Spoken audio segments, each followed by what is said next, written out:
आज हम लोग बात करने जा रहे हैं कि इमाम ज़मान इस्लाम की जो 313 सहाबी कंपेनियंस होंगे, आखिर वो कौन सी शराइत के ऊपर मौला की बैत करेंगे, आखिर मौला कौन सी शर्तें रखेंगे कि तुम लोगों को अगर मेरे कंपेनियन बनना है तो तुमको ये जो शराइत है इसको तुमको फॉलो करना होगा और कभी भी इससे रूगर्दानी नहीं करनी होगी और इससे कभी भी अलहदा नहीं जाना होगा, इसको कभी भी तोड़ना नहीं होगा। आखिर वो कौन सी शराइत है जो कि अमीरुल मोमिनीन ने फरमाया कायम आले मोहम्मद के रिलेशन के आखिरी सहाबियों के ऊपर जो कि 313 है, इन सब पे बात करने जा रहे हैं।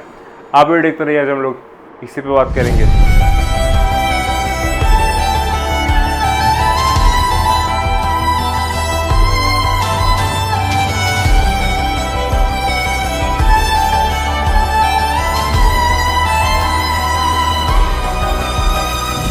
वक्त फुर्सत है कहाँ, काम अभी बाकी है, नूर तौहीद का इत्माम अभी बाकी है।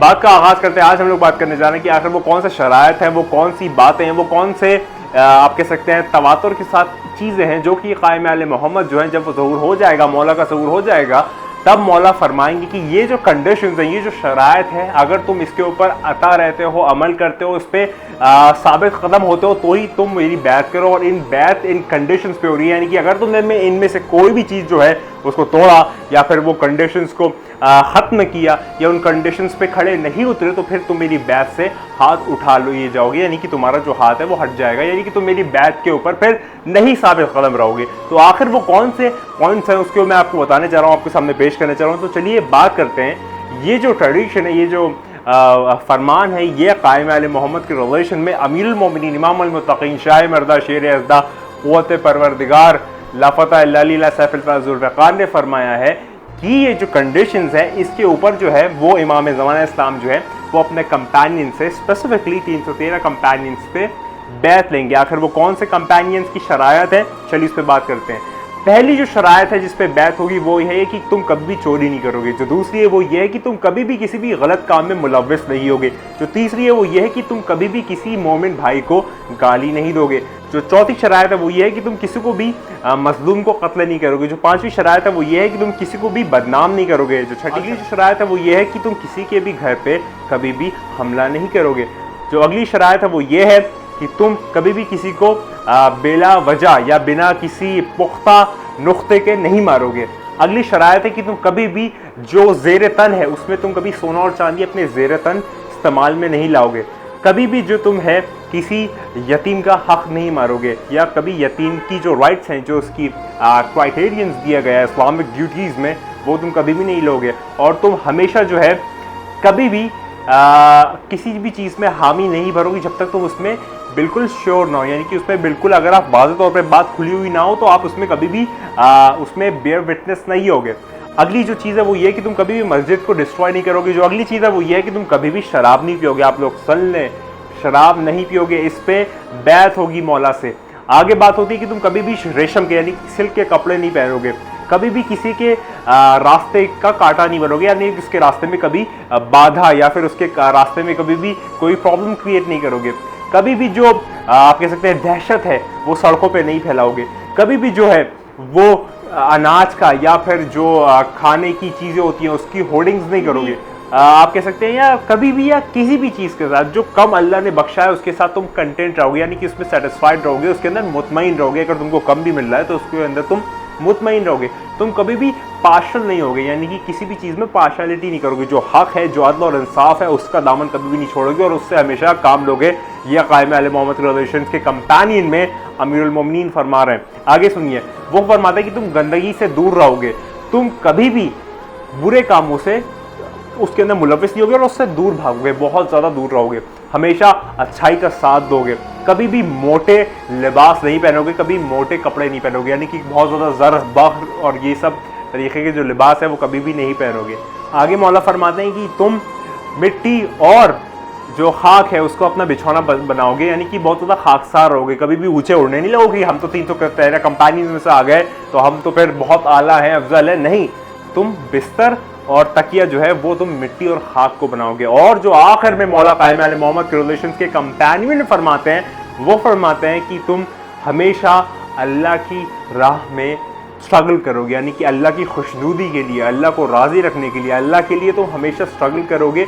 और तुम्हें उसके अंदर जितना भी स्ट्रगल करना पड़े तुम उस उस पाथ पे या फिर उस रास्ते पे साबित कदम रहोगे। तो ये पूरा एक नक्शा जो है ये खींचा है कायम आले मोहम्मद के 313 जो सहाबी होंगे, जो उनके कंपेनियन होंगे, जो कि वो बैत करने वाले कंपेनियन होंगे, जो सबसे शुरू में जाएंगे, उनकी जो कंडीशंस है, जब तक ये वो कंडीशंस मीट नहीं करेंगे तब तक उनकी बैत जो है वो नहीं मौला कराएंगे। ये जो है ये अमीरुल मोमिनीन ने फरमाया था, कायम आले मोहम्मद के 313 सहाबी की ये कंडीशंस होंगी जब वो बैत करेंगे मौला की, तो मौला इन कंडीशंस पे बैत लेंगे। तो ये मैंने आपके सामने पेश किया। अब आप लोग देखें कि इसमें से कौन सी चीज़ें आप में है, आप में नहीं है, किस में आप फॉल हो रहे हैं और किस में आप फॉल नहीं हो रहे। क्या ये सारी खसूसियात या फिर ये जो चीज़ें मौला ने मना की है वो आप में है या नहीं है, आपके अंदर वो मौजूदा पनप रही है नहीं रही है, क्या आप साबित कदम है, क्या आप सिरात मुस्तकीम का थामे हैं, और क्या ये सारे फैक्टर्स जो हैं वो कहीं ना कहीं आप में पाए तो नहीं चाहते। अगरचे पाए चाहते तो आप क्यों कर और किस तरीके से मौला कायम आले मोहम्मद की बैत करेंगे। हालांकि वो बहुत करीम है, करीम अपने करीम है, लेकिन अदल और इंसाफ भी एक चीज़ होती है।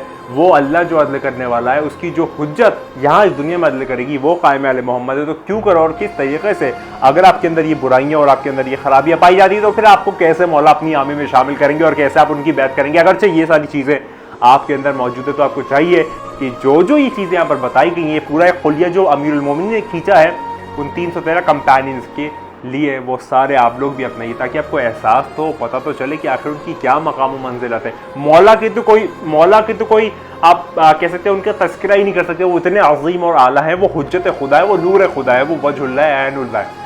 मैं तो कंपेनियंस की बात कर रहा हूँ कि कंपेनियंस इतने साफ सुथरे और इतने ज़्यादा तकवा परहेजगार वाले शख्स होंगे कि उनके अंदर ये क्वालिटीज़ पाई जाएंगी और क्या बताइए जो कि नहीं पाई जाएंगी।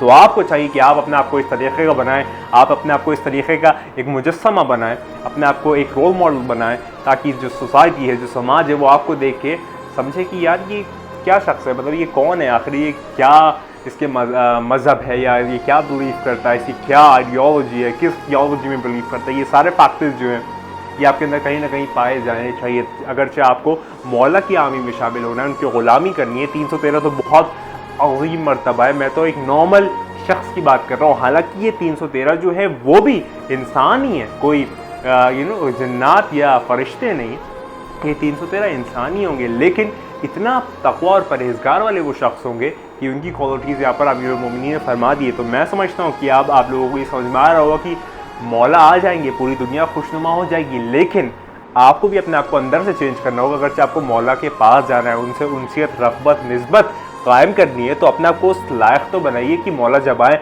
तो आप उनसे वो कनेक्शन डेवलप कर पाएँ। क्योंकि हर ज़माने में जो इमाम था वो मौजूद था, लेकिन उसकी उम्मत ने उसके साथ क्या किया आप जानते हैं। आप अमीरुल मोमिनीन से लेके इमाम हस्करी अलैहिस्सलाम तक ये सारे इमाम जो थे वो सारे मौजूद थे, नूरुल्लाह थे, अल्लाह के नूर मौजूद थे, वजुल्लाह थे, ऐनुल्लाह थे, असदुल्लाह थे, सब कुछ थे, मौजूद थे इस दुनिया के सामने। लेकिन लोगों ने क्या किया, लोगों ने किस तरीके से उनकी आप कह सकते हैं बेदबी की। तो अब ऐसा ना हो कि जब मौला आए तो फिर आप भी ऐसे लोगों की तरह हो और इन गलत कामों में मुलव्वस हो कि जिससे आप इमाम की शनाख्त ना कर सके। आपको चाहिए कि आपके अंदर ये सारी क्वालिटीज़ जो है वो कहीं ना कहीं पर आपको इनबिल्ट करनी चाहिए, और धीरे धीरे वक्त के साथ इमाम से तवस्सुल कायम कीजिए, क्योंकि अब जो है वो वक्त बहुत कम बचा है। आज अगर मैं आपको तारीख़ बताऊँ तो आज 11 अगस्त 2022 है। 28 अगस्त जो है उससे सफ़र का महीने का आगाज़ हो जाएगा। मैं सब कुछ कह चुका हूँ, बार बार कह चुका हूँ, हर बार कह चुका हूँ और तकरार के साथ कह चुका हूँ। तो अब आप लोग समझते होंगे कि ये चीज़ें अब आप देख सकते हैं कि पूरी दुनिया में वो एक पूरा मैप वर्क हो रहा है और सारी चीज़ें हो रही है, उस तरीके से पेश आ रही हैं। आप चाइना ताइवान का टेंशन देखिए, वो धीरे धीरे बढ़ता चला जा रहा है। रशिया यूक्रेन तो जारी सारी है ही।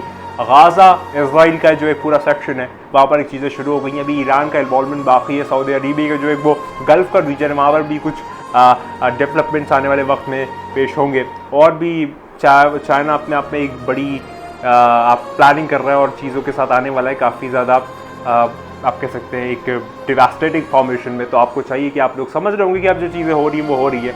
हम बात कर रहे हैं अनकरीब पिछले 1.5 ईयर्स से, और अब जो एस्ट्रोलॉजर्स है, अगर मैंने एक चीज़ देखी, अब आप जानते हैं कि फ़र्क क्या होता है एस्ट्रोलॉजी में और मौला के फरमान में। मौला का फरमान जो है ना वो होकर ही रहेगा, चाहे चांद सूरज सितारे का मोमेंट कुछ भी होता रहे, कुछ कहीं कुछ भी हो, मौला का फरमान जो है वो होकर रहेगा। वो सारी चीज़ें अपने आप को वैसे एडजस्ट करेंगी कि वो चीज़ें पेश आए।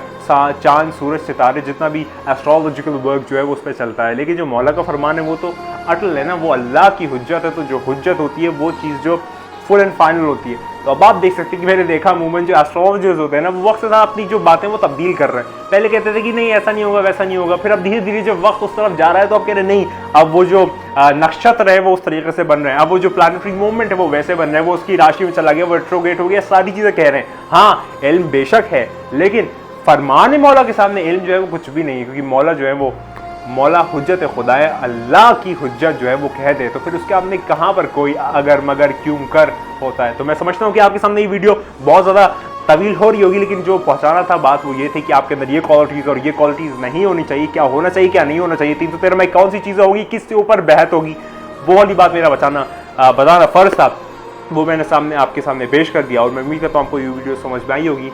जितने भी आशिकीन हैं, मोमिनीन हैं, नासरीन हैं, मुहिब्बीन हैं, वो तो मौला का इंतज़ार बेसब्री से कर रहे हैं, और कुछ जो दुनिया में खोए हुए हैं उनसे मैं यही कहूँगा कि अब वक्त बहुत कम बचा है, सुधर जाओ, सही रास्ते पे आ जाओ।